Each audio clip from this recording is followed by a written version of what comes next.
Hi, this is Thomas, the outreach director from the Lions Pantry, and I am here with Allie from the Sokolov-Miller Family Financial and Life Skill Center. Would you be able to introduce yourself as well as give a brief overview of the Sokolov-Miller Family Financial and Life Skill Center and its resources? Absolutely. So, hi, my name's Allie Smith. I'm Assistant Director of Financial Counseling here at Penn State's Sokolov-Miller Family Financial and Life Skills Center. Here at the center, we focus on through various programs connecting students with resources to really help them understand and take control of their financial situations.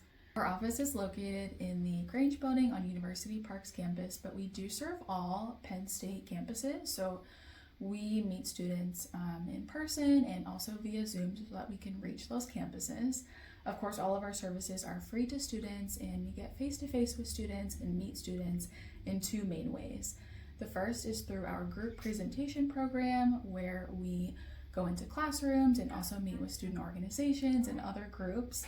We offer a variety of different financial literacy topics in our group presentations, and then we also have one-on-one financial coaching or counseling, and those appointments are hosted by professional staff members like myself at the center and also our ambassador team.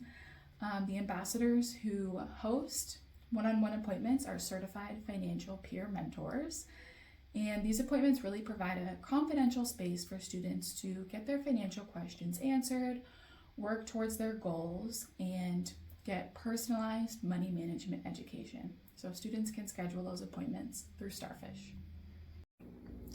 Hi, Allie. So for our next question, can you explain how can students who have a tight budget most effectively plan to utilize both our food pantry and outside benefits like deals, coupons, or SNAP benefits? Yeah, so I think the first thing that students need to do really is to make a budget to lay out their income, whether that's coming from their job or from financial aid sources or maybe both, and also their expenses.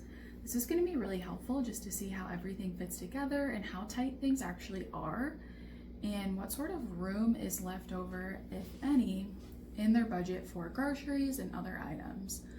I can't stress this enough. Students should not be afraid to use their resources. So the Lions Pantry is a fantastic resource for students, and also student care and advocacy can actually sit down with students and help them connect with the resources that are going to be most beneficial for them based on their situation and their needs.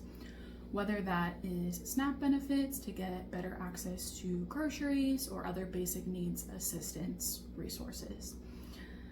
And then really what this can look like is shopping, I'll say, at the Lions Pantry first, getting those shelf-stable basics, and then supplementing what they're able to get at the Lions Pantry with what's available in their grocery budget or what they have through their SNAP benefits to kind of create a well-rounded, nutritious meal plan on a budget.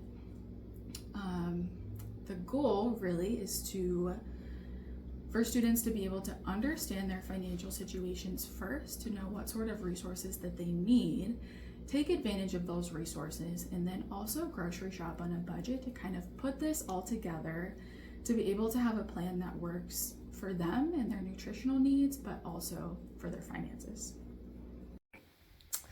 Hello, this is Aiden, who is a financial literacy ambassador here at the Sokolov-Miller Family Financial and Life Skill Center. Aiden, can you introduce yourself as well as, from your perspective, what are the greatest barriers for students when creating a sustainable and healthy food budget?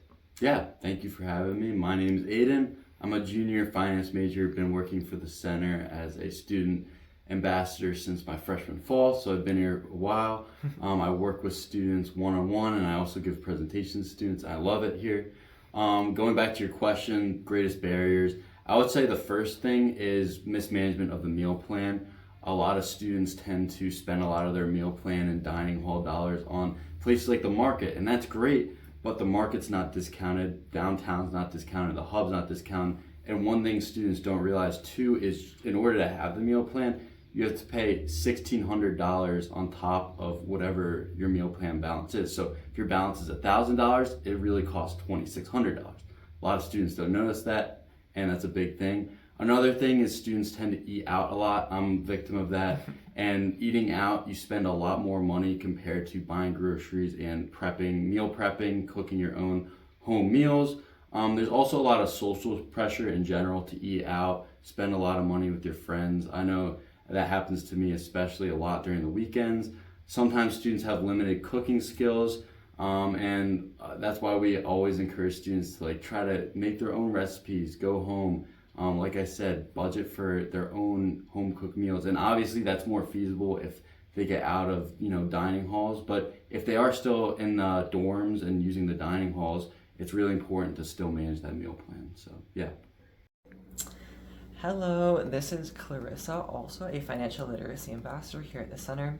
Clarissa, can you just do a brief introduction of yourself, as well as some specific resources that students can utilize in your office to optimize their budget and reduce unnecessary spending? Sure. My name is Clarissa Tice. I'm a third-year political science and criminology major, and I've been working as a financial literacy ambassador since my first year here at Penn State.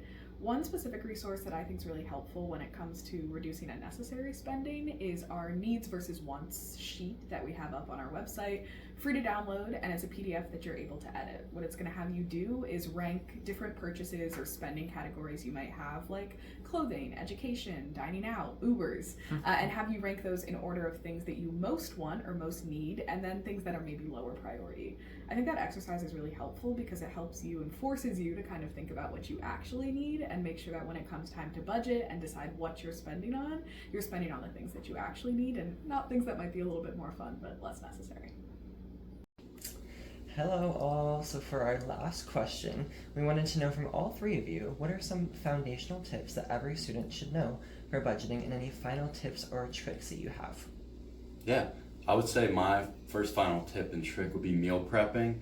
When it comes to meal prepping and having a set meal for each week, it can save you a lot of money, but it also saves you a lot of time. If you're spending one day a week just to cook all your meals and separate that in each day of the week, it will save you time and money every day. Absolutely. My tip is actually to track your spending. Oftentimes we meet with students who know or feel like their finances are tight, but they're not exactly sure where their money is going. So tracking your spending can be such an eye-opening exercise to see where exactly is my money going, and is this really where I want my money to be going, or do I need to make some sort of change in my spending habits?